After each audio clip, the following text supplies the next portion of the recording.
تو میرے فادر نے مجھے جو ہے وہ ہربس کی صفائی کے لیے بٹھایا اپنی دکان کے پیچھے، تو وہ اس میں سے مٹی نکالنا اور ثابت مال الگ کرنا اور ٹکڑا مال الگ کرنا، جیلے فروٹ آتا تھا ایک.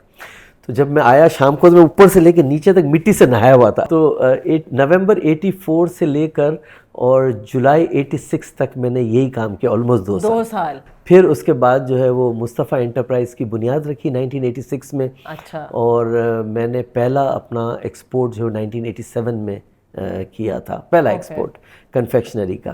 انفارچونیٹلی گورنمنٹ آف پاکستان کی کچھ پالیسیز چینج ہوئی، وہ ریبیٹ کے پیسے اٹک گئے. ہمارا مور دین 50% کیپیٹل، بہت چھوٹا کیپیٹل تھا، وہ بلاک ہو گیا. تو پھر وہ مجھے چھوڑنا پڑا اور پالیسی چینج ہوئی.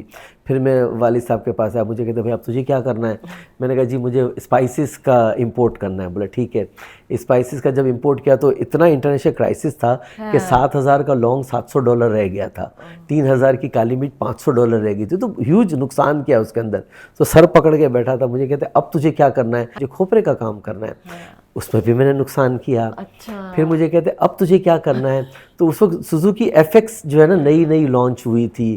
تو میں نے کہا جی مجھے گاڑیوں کا کام کرنا ہے. مجھے اچھا یہ بڑا جو بھی میں ایسے انٹرویوز کرتی ہوں نا، لائک مجھے لگتا ہے جو بزنس فیملیز ہیں نا ان کے بچوں کا ڈی این اے ہی مختلف ہے.